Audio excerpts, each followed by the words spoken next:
Take my hand. I'll lead you into death. By a whisper in the shadows. On AO3. Episode 38. Chapter 22. Shouta woke to yelling.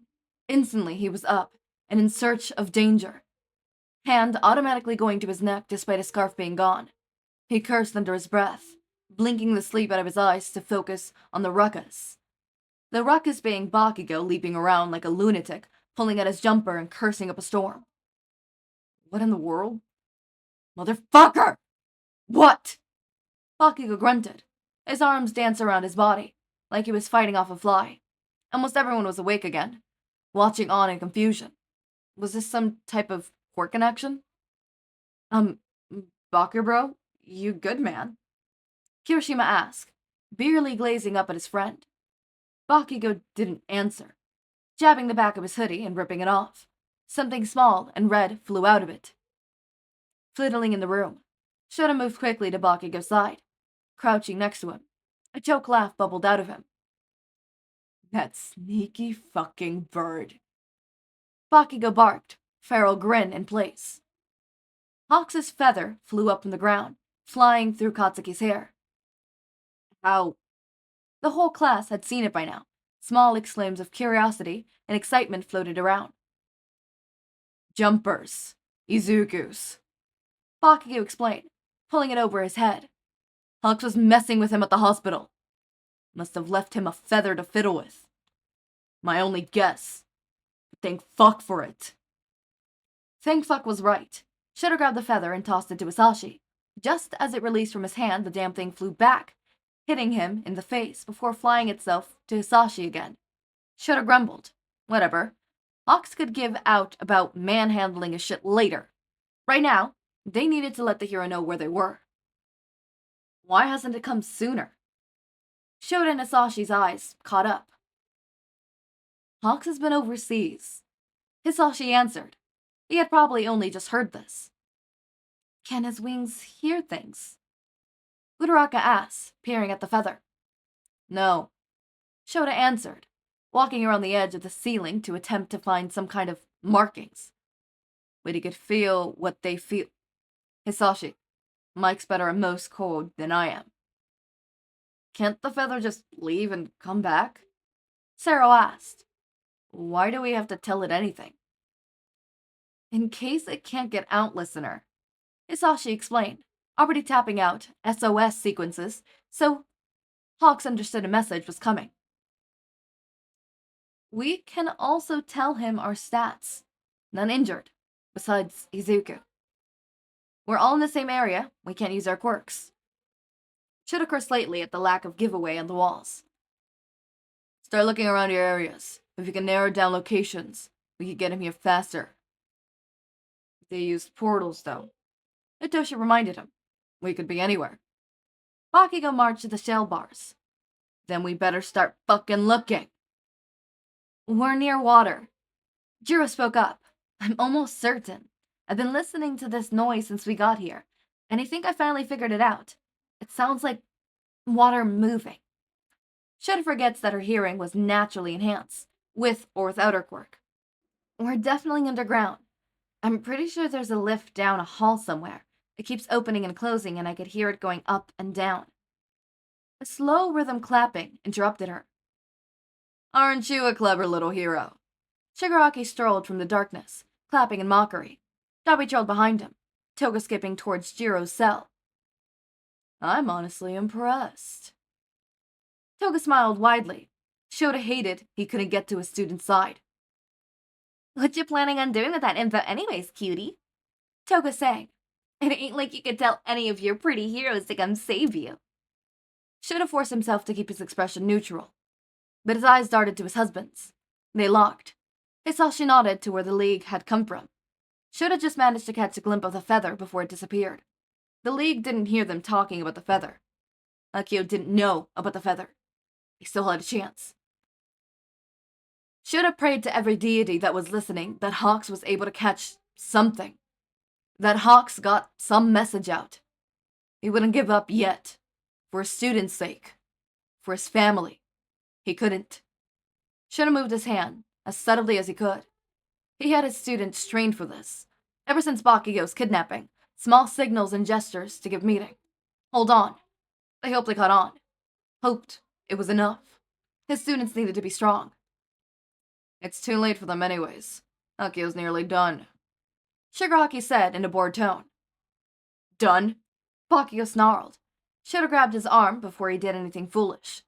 What do you mean he's done? Where's Izuku? Don't engage. Shouta hissed. It's out. Don't antagonize. By time. Izuku? Shigaraki chuckled mirthlessly. Izuku's gone. Exclaims of horror surrounded them. Bakugo stumbled backwards, held only by Shota's arm and Kirishima behind him. Shouta felt his own heart stop. He couldn't be gone. Oh, he's not dead. Relax, heroes. Though you might wish he were. It's far more exciting. His smile grew more sinister. The Grim Reaper's back. This time the shouts were of disbelief, of denial. Shouta himself couldn't believe it. Izuku had grown so much. He couldn't have turned so quickly. From what Shouta could guess, they had only been there a day, probably a couple of hours more. What had they done to him? What had they done to Shota's kid? That's not possible, Yaoyorozu said, voice shaking. Izuku wouldn't do that. He wouldn't go back. Dabi snorted. I think you find that psych can be extensionally influenced. Numb? Hizashi whispered. Did you brainwash him? Numb doesn't work with Bunny. A new voice snapped. Akio stepped into view, more lights flickering around him, revealing the only door in the room. He was smiling, but his eyes were hard, cold as they watched Shota's husband. Hizashi held his gaze, defiantly, despite the pain he endured earlier. Izuku! Bakugo growled. His name is Izuku! Akio's gaze switched to Bakugo. His smile widened.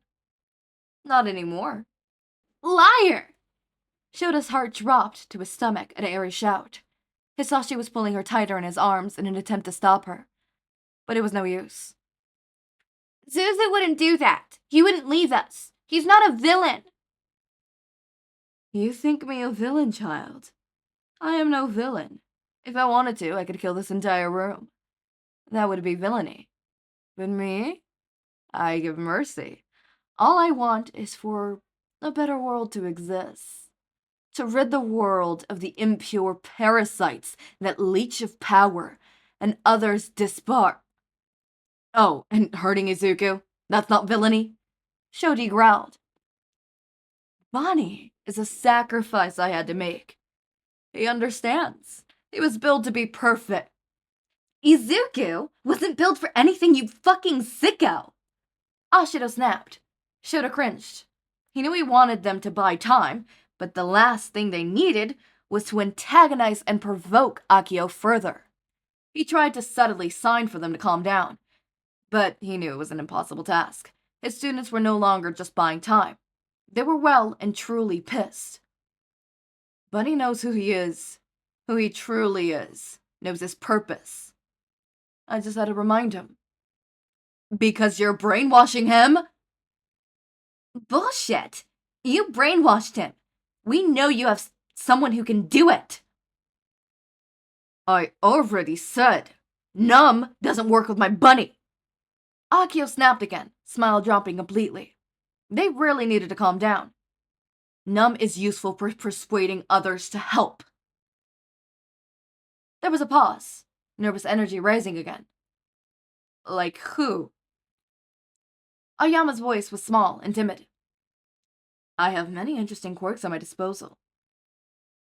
Feeling enhancers, quirks that make you see things that aren't truly there. He grinned viciously. Time manipulation. Something about the way Akio announced time manipulation didn't sit well with Shouta in the slightest. Why did he seem so proud of that? So while you've only been here for a little over 15 hours, moping in self-pity and worrying about my assassin? Bunny. He chuckled. Well, for Bunny, it's been weeks. Shota's breath caught. Weeks. Izuku's been undergoing who knows what kind of torture for what have felt like weeks. Shouta felt sick. Akio turned his back to them. I'm quite bored of this. Let's get it over, he announced. Reaper! Shouta tried to prepare for the worst. He really did. But when Izuku stepped through the door, Shouta felt his heart shatter. The broken cries surrounded him, showed him he wasn't alone. Izuku's eyes no longer shone bright, both dull and lifeless. His good one almost mirroring the blind. His green curls was stained red and brown, matted and sticking to his forehead.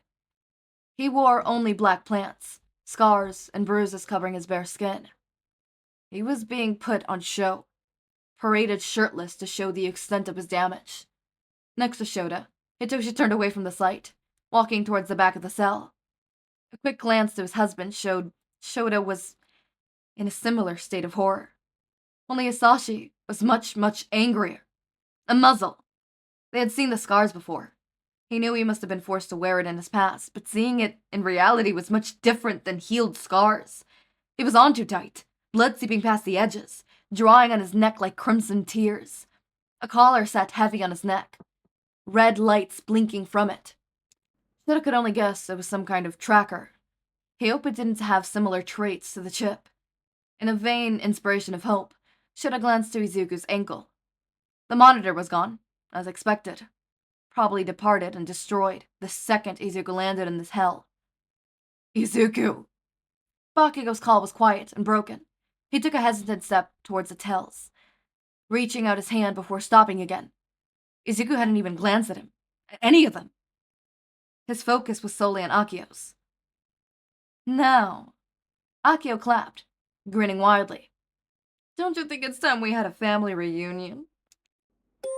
Okay, originally I was gonna make this a whole lot longer, but I thought ending it there would be a whole lot better. Otherwise, there was no coherent ending. I was gonna make this 17 minutes and 17 minutes each, but now it's gonna be 12 minutes and 23 minutes, around there. 24, if I'm being honest. Maybe 25? Around there, but it's gonna be a longer episode. Mainly because there's literally nowhere I could cut it without it being like an awkward cut. At least not that I've seen. I tried to look, and it would, there's too much going on. There's no skip. It would be a really weird cut, so I decided to end it here. Because why submerge you into water and then take you out and be like, oh, you get to be submerged tomorrow kind of situation. I'll just hang you over the water this time, you know? Here's my prediction. Bakugou is gonna say Deku. That's gonna activate Izuku. We've established the fact that Deku, for some reason, is a really big trigger word for Izuku. I mean, the second he heard that, Izuku started healing super much. Like, I noticed the change, right? It was a noticeable change. Mind you, stuff like that, the changes aren't really big notices, at least not that short. Unless you look beginning and then towards the end and you're like, oh wait, hold up. But like throughout, it's like when a child grows. You don't notice when all of a sudden they're big. Obviously the changes are big because like they're 1 second, they're 1 foot tall, the next second, you know, they're 3 foot tall. But it's small growths throughout duration that you don't really notice it. Unless you don't see the kid for 2 months and then all of a sudden they come back and you immediately notice the difference kind of situation. Get what I mean? But that was a really big noticeable change that I saw in Izuku. So, this explains, obviously Izuku's probably weeks. They didn't say months, but maybe at the most a month and a half, at the least 2 weeks of torture for Izuku. And we've seen what that happened. We've seen parts of it, and like we've not even seen fully. Not even fully described, if we're being honest. If we really wanted to be, if the author really wanted to be evil, they could go into gruesome detail. But they didn't, so. Thank you. Thank you. That's all I have to say. As always, my raindrops, make sure to eat, sleep, drink water, take your meds. Have a wonderful day or night. Link to my Discord server and socials are down in the description. Subscribe to see more of my content, and thank you so much for watching.